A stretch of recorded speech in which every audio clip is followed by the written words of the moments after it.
Back to Gameroom Theater, everyone. In this video, I'll be describing and going into a lot of detail on how I set up and automated my own sports ticker for approximately $350 and no subscription fees, and also having complete control of the screen. In my opinion, this looks absolutely incredible. I currently have it set up as a sports ticker with news feed and a scoreboard. I will go into a lot of details, folks, as I want as many people out there to make this and get it going. This is a long video, but I want to expose every possible detail to make it easy to use once you've followed my steps. So please do stick around and watch the whole video. If you intend to do this, you can set up your PC, as the screen will likely take 3 to 4 weeks to deliver from overseas.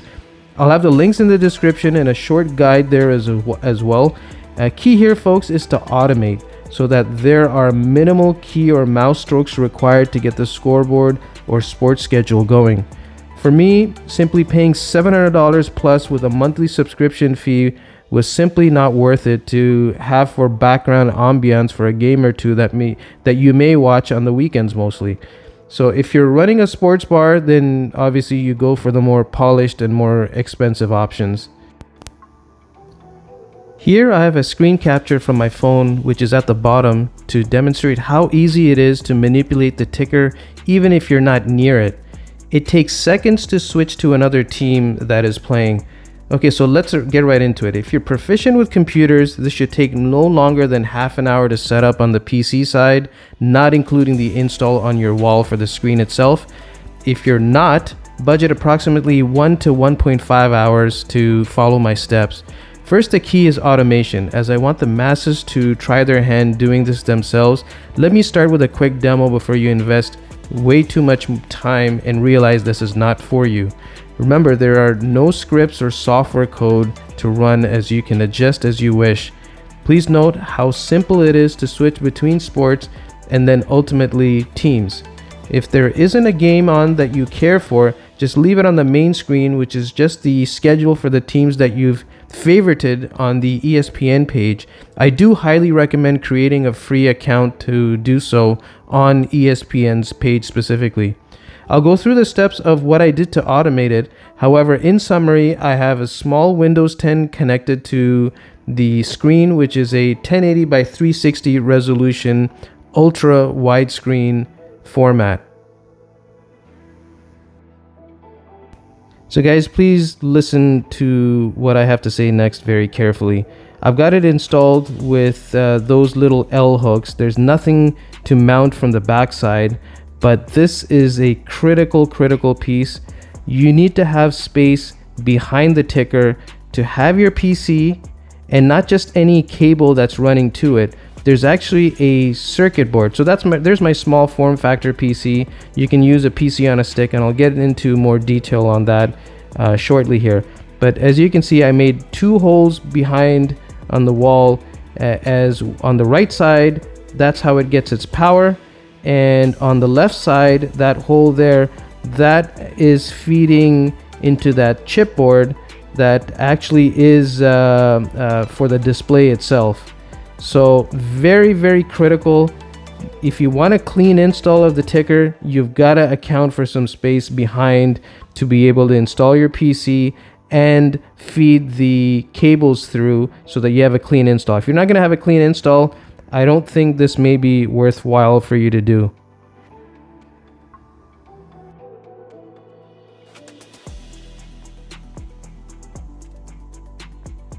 In terms of hardware required, you need a 24-inch stretched bar LCD, and once again, I'll have a link in the description to all of these items, and I'm going to review them in this video as well, so that you guys pick the right units and not deviate too much from what I'm suggesting. You also need a small PC, and I'll show you guys examples of what will work very well with this. And also you need a 5-volt 2.5 amp power adapter. So I'll show you an example and I'll link to that as well. Anything lower than 2 amps, make sure it's 5 volts first of all. If anything lower than 2 amps just basically means that this is your LCD is just going to be too dim, and you don't want that.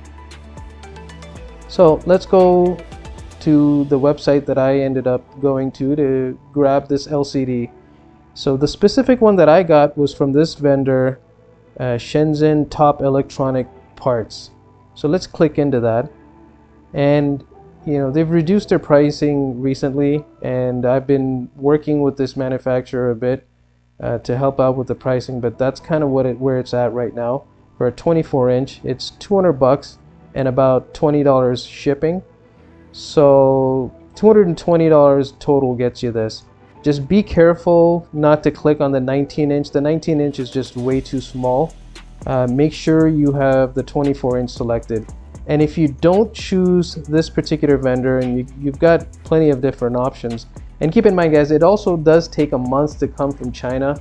I ordered April 9th and this didn't deliver until March 9th, and it delivered April 12th. So it is it's gonna take about a month, and I'm in Canada, so in the US it might be a few days faster potentially. So just be careful when you're clicking into any of these. Don't click the cheaper options, and the reason for that is the cheaper options don't include this chipboard that allows you to plug in an HDMI cable directly into the display, and also the power for it. So if you get this, then you need to order this piece separately, and you don't know if it's going to be compatible or not, so don't take that risk. All right, so moving on from that, the PCs, what I really recommend is a PC on a stick, is what this is called. You know, these are anywhere from 100 to 129 bucks. There's lots of different options. You just want to make sure that it can run Windows 10. You know, you also have an option to look online, which is what I did. You know, you can go to Facebook Marketplace or Kijiji if you're in Canada, or Craigslist, and look for small form factor PCs. This would be an ideal example.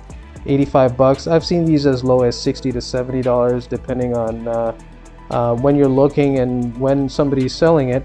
You can get pretty lucky, and you know, to run Windows 10 for the applications that we're going to be running, all you need is you know, 64 gig hard drive, solid state. You want it to be solid state because we're going to be powering up. We're not going to be doing graceful shutdowns, and you want at least 4 gigabytes of RAM. 8 gigabytes for our purposes is going to be overkill. If you find something with 8 gigabytes, that's absolutely fine. And lastly, that power adapter that I talked about. You know, this one's a 3 amp. Don't want to take the risk of the end of the adapter, then get something like this, which can be swapped. And I'm pretty sure it's either one of these two at the end.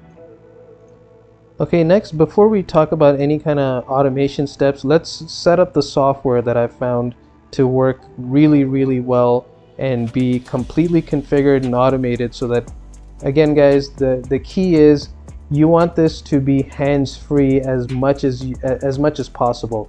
You know, basically saying, hey, turn on the ticker. I'm not going to say Google because mine will turn on, and you want it to be sitting at the appropriate page with the ticker running at the bottom, as I showed you guys in the beginning. So in order to do that, let's go ahead and install the first bit of software, the most critical software, which is the scrolling RSS feed. So flying RSS is what it's called, and it's as simple as going to the store and installing the app. So I just searched for flying RSS, and it comes up here, gives you the option to purchase it. I absolutely recommend you purchase it. The free one, if I recall correctly, had ads and things like that, so you want to avoid that. So anyway, I've installed this already. I haven't configured it, so I can configure it with you guys, and then you guys can set up and be able to reference this video as you're doing it. So let's go ahead and launch it. When you launch it and it's the stock app, this is kind of what it looks like. You remember, we're going to have an aspect ratio that is 1920 by 360, which is a very long stretch of just basically from here to here. So what you need to do is make this as big as possible. And to access the app, you basically hover anywhere where the ticker is going, go to settings, and first thing you want to do is under applications, auto run. Font, you have your choice of what you want to take. You want to make sure that the size is the largest possible, which is 72. Make it bold. And then the panel color, you want the background to be black. I mean, you can choose whatever you want, but black I found looks the best. And text, you want to change the text as well to be something bright. So let's just go like bright green and hit OK there. Transparency, you don't want this to be transparent, so drag the bar all the way to the right. Scroll speed, because we've got it at a big size, you want it at the fastest scroll speed, so take that bar and move it all the way to the right as well. And then now the most important part, you can add many feeds to your ticker. Let's just add one feed for now, and let's just call it ESPN. So to get to that feed, let's go ahead and open a Google web page. Let's search ESPN RSS feed. So once you hit search, the first one that comes up is directly from ESPN. They explain what an RSS feed is with live updates and all of that. And here's the most important part. It's all free. How do I subscribe to ESPN news feeds? It just kind of tells you there. So in a nutshell, there's nothing to do. You're copying and pasting these links. For now, let's just, if you care specifically more about the NBA and you want NBA specific news scrolling all the time on a daily basis, then you choose this, or you add on to your top headlines. For now, I'll just demonstrate how to get the top headlines in. So let's go ahead and copy this RSS feed. Let's go back to the app, and under link to RSS feed, let's paste that link. And if you notice, there's a check button here. Go ahead and press check, and it tells you with a green check mark that this actually works. So you're gonna go ahead and save these settings, and once you save it, as you guys can see, it's already pulling top news. And as you can notice that I didn't choose the panel color properly and it's blue. So let's go ahead and put this in the back, make it black, hit OK, and save settings again. There you go. Now it's the appropriate color. That is all there is to that. And guys, what will happen with this is I'm basically left clicking and moving this around, so you guys can move this wherever you wish. Like, you can have it in the center, you can have it in the bottom, and I prefer to have it in the bottom, and I leave it there. The reason why I leave it there is because when I say turn the ticker on, it'll remember this position. So if I leave it here and I shut down the ticker by just saying turn the ticker off at the smart switch, then when I open it up again, it'll be right in the center. So I always leave it towards the bottom. And next application that I use on a time-to-time basis, perhaps rarely, is the LED display. The app is called LED display. Let's go to the store, search for LED display. It comes up. Let's go ahead and launch it, and here's what the app looks like. So you've got a surprise button here and a play button. A play button will go full screen. So let's hit surprise. You've got different formats that it's got that it'll randomly pull. So let's see what we like here. Let's go with this.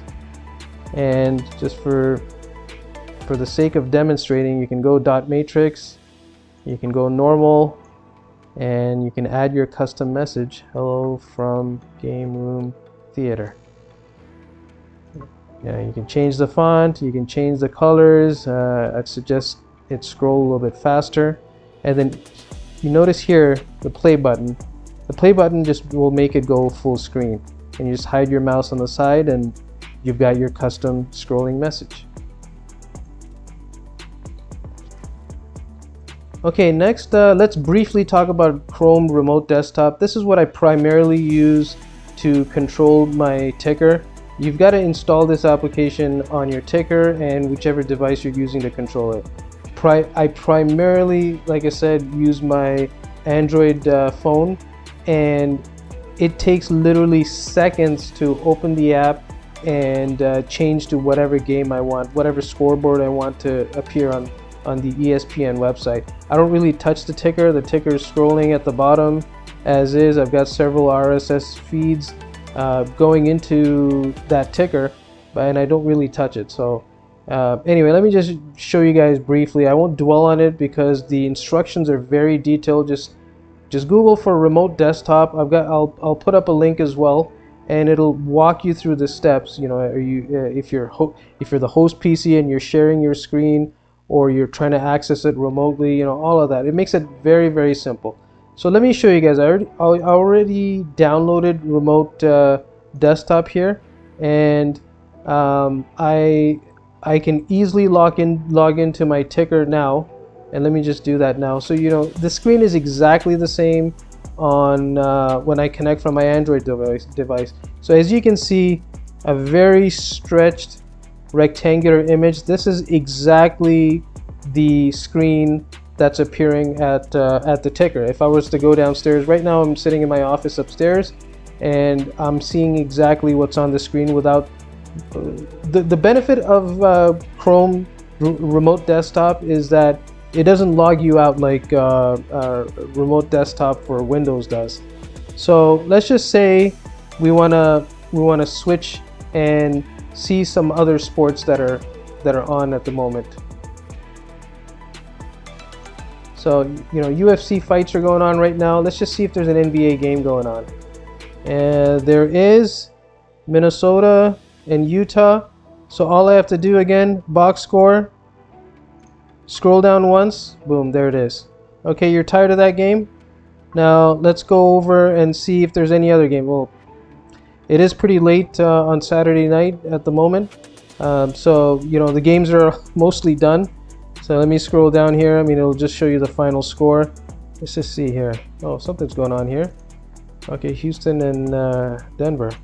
So you know, there you go. Score going here again. So again, what I'm doing, guys, with Chrome Remote Desktop, I am using the scrolling on the right side. And it's literally just one click, and it comes up.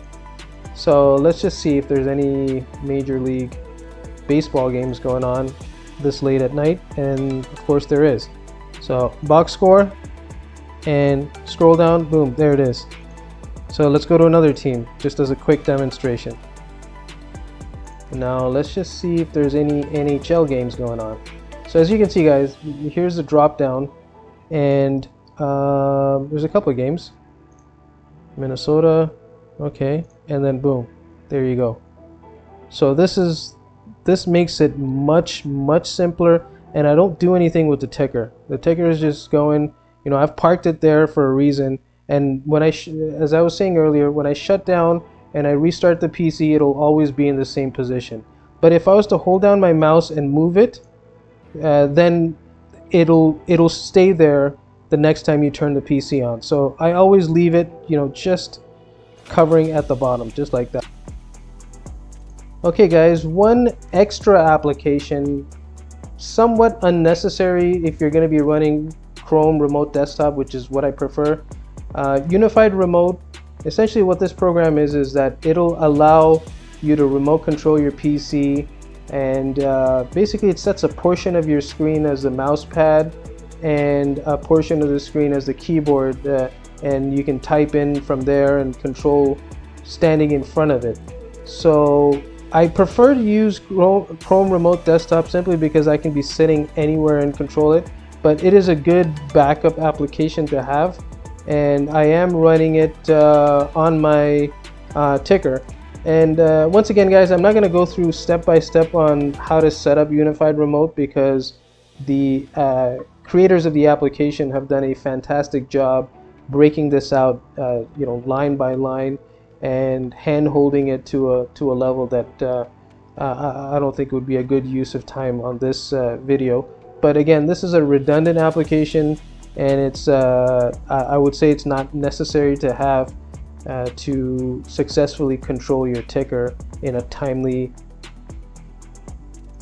Okay guys, so now let's start getting into the automation steps. And the key purpose of these automation steps is to remove windows and the visibility of windows. So let's start off with some of the easy stuff that you can do. Basically by going in and hiding the taskbar. Very, very simple to do. You're going to go on your taskbar, right click, go to taskbar settings, and the second item, at least for me, is automatically hide the taskbar in desktop mode. So as you can see, my desktop is disappearing if my mouse is not hovering over it. And then the second item is basically to create ESPN shortcut and set the size to 250 in 250% basically. And I'll go. Okay, so the next major automation step that I feel is not optional is setting the Chrome browser to open in kiosk mode. And the reason why that's important is basically on startup and on launch of your Windows 10 ticker PC, it'll open in full screen mode. And that's exactly what's desirable, because you don't want to be able to see the address bar or any of this important real estate. You want to be able to reclaim, especially if you're going to be in a ticker that's an ultra wide specification, that 1080 by 360. So what you need to do is, I'll have a link in the description on how to set up kiosk mode, and here's a website. So I will just demonstrate quickly how you can accomplish opening to the ESPN page and in kiosk mode. So let me just copy that quickly. And one way to access your Chrome is just find it under Start. Right click, go to More, open File Location, and you now have the shortcut. So on this shortcut, right click again, go to Properties, and under Shortcut, under the Shortcut tab, I already had it in there, but I just deleted it for the sake of visibility here. So this is what it looks like under Target. So under Target, you just want to add a space and paste what you just copied from that website. You know, it's got HTTPS :// and then your desired URL. So you're just going to put in www.espn.com. Hit apply and hit OK, and test if it's going to open in kiosk mode. So I'm going to close out the browser from behind and double click here, and there you go. It's opening to ESPN in kiosk mode, and you can't really tell this is Windows besides the little bar that's here to scroll. So one important thing is to get out of kiosk mode, hold down the Alt key on your keyboard and press F4, and that's how you close that browser down. But if you want to access non-kiosk mode, you know, you've got your shortcut that's already on your taskbar that won't open that way. So now it's important to remember this location where this shortcut is, and that now leads me to the next step.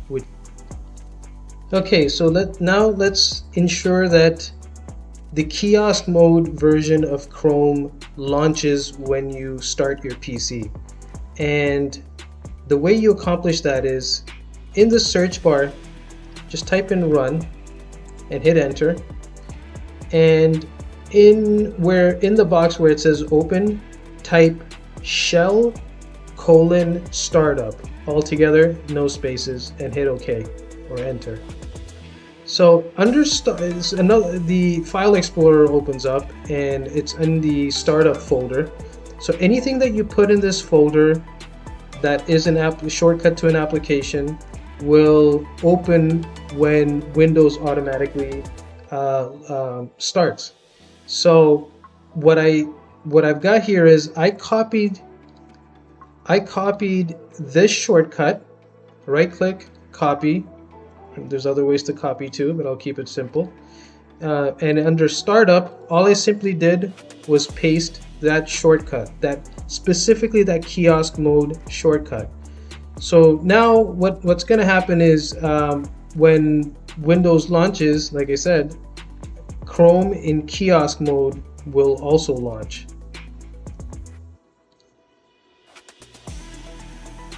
Okay guys, the next step is around auto login for Windows 10, and this is another critical step if you want a completely hands-free experience with the ticker turning on and off like almost like a switch, where you don't need to enter in a password.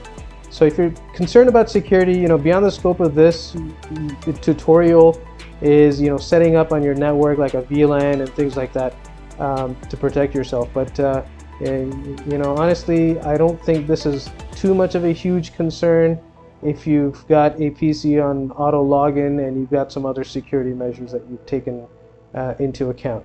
So to get that started, let's go to Start and let's go to Settings and go to Accounts. Then you want to click on Sign In Options. So under Sign In, by the way, those are fictitious names, just in case somebody's wondering, that's not my name. So under Sign In Options, you want to turn or toggle this off if it's on. This is under Required Windows Hello Sign In for Microsoft accounts. So toggle that off, and then also where it says Require Sign In, if you've been away from your Windows, you need to sign in again, switch that off to Never. So you're not finished with Windows 10 auto login just yet. Go back to the search bar, type in Run and enter, and next you're going to type in NETPLWIZ and hit OK. So again guys, I'll have links in the description step by step, since I'm just kind of going through this very quickly. But essentially, this is all I'm doing is based on this link here and following the appropriate steps. So the next step really is, this window opens up, and you're basically just unclicking this box that says users must enter a username and password to use this computer. So you're just unchecking that, hitting apply, and hitting OK.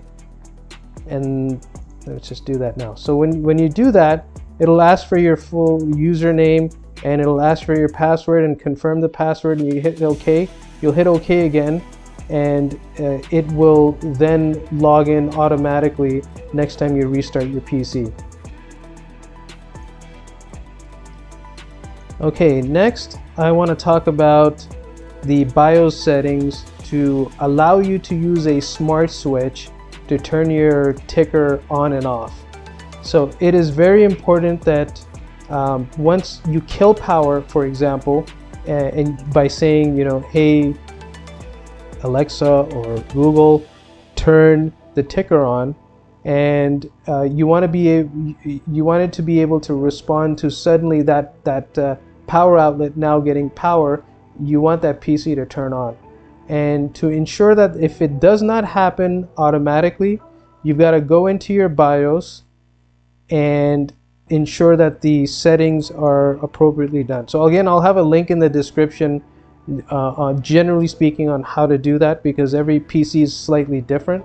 And lastly, of course, is setting up your smart plug and assigning it a simple name. It may just very well be, like I said, similar to what I've done, just name it ticker and assign it to your room. I thought I would end with this place themed for sports. I really hope as many people as possible out there can try their hand in making this ticker and coming up with even more ways to use this for ambiance. I have set up a Discord server for this channel, so please join to be part of the discussion. Don't be deterred by the steps. Perhaps in the future someone will create a better app to automate this even further and we can continue to make it better. But for now, I am very happy with how this has turned out. Also, I would really appreciate a thumbs up and a subscription as we approach 10K on this YouTube channel, and I want to thank each and every one of my subscribers. I look forward to creating more do-it-yourself and tech reviews in the near future, so please stay tuned for more to come. Take care and stay safe, everyone.